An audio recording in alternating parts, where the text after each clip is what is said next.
Avant de nous plonger dans le code, nous allons voir dans cette vidéo comment fonctionne un site web. Dans la vie courante, vous avez des restaurants où vous êtes client.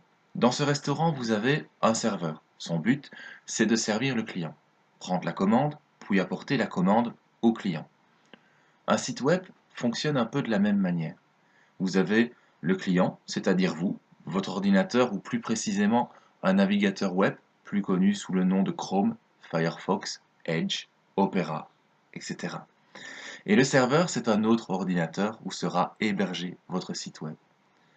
Le client accède à une page web grâce à son adresse URL. Par exemple, on va faire https:// ça, c'est le protocole entre le client et le serveur. Puis, vous avez mon site web.com. Ça, c'est le nom de domaine.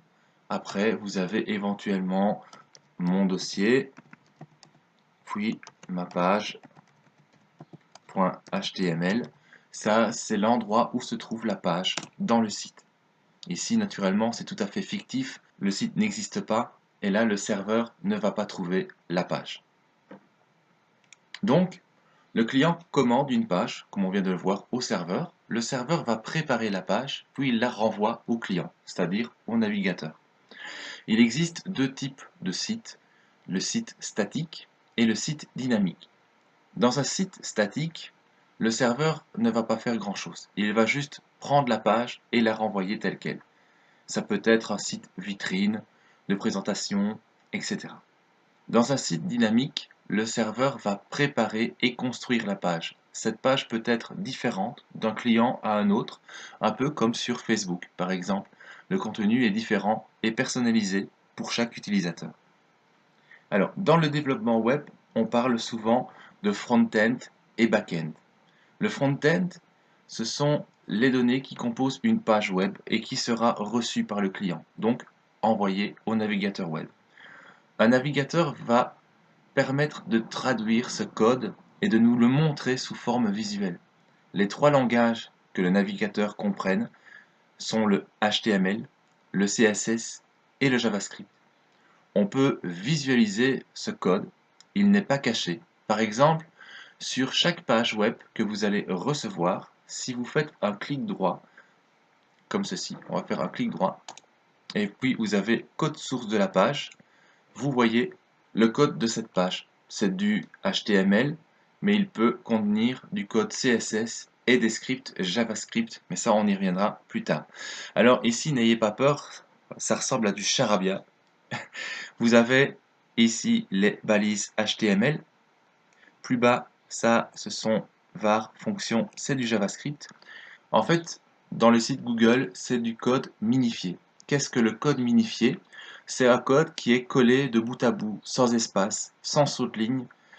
Ça permet de diminuer la taille d'un fichier pour charger plus rapidement, mais ça le rend beaucoup moins lisible.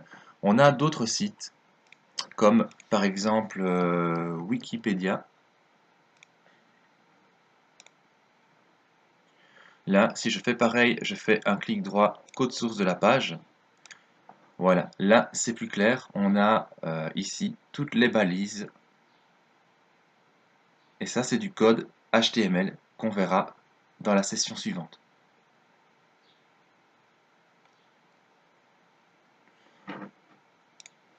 Ok, donc ça c'est pour le front-end. Le back-end, c'est le code qu'effectuera le serveur sur nos pages web avant de les envoyer au client. Là les langages peuvent être différents. On retrouvera notamment le JavaScript avec Node.js. On peut également trouver du PHP, du C# avec ASP.NET, du Java, du Python, etc. Ce code est caché et donc protégé. Le client n'en a pas accès, c'est un peu le côté obscur. On peut devenir développeur front-end ou développeur back-end. On parle également de développeur full stack. Un développeur full stack, c'est en fait un développeur qui sait aussi bien développer en front-end qu'en back-end. Ici, c'est une formation front-end pour apprendre les bases de la programmation web. Nous verrons donc les trois langages que le navigateur comprend. Donc le HTML, ça c'est un langage de balisage qui va nous permettre de faire la structure de nos pages. Donc définir des zones, mettre un titre, un paragraphe, une image, des listes, etc. Après nous verrons le CSS. Le CSS c'est l'habillage, le design.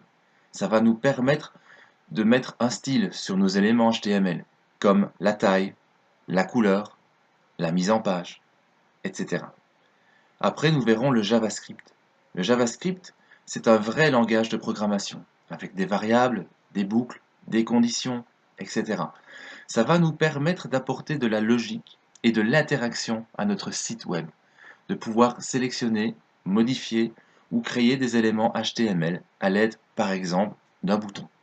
Mais je vous laisse découvrir tout cela dans les vidéos suivantes. À bientôt.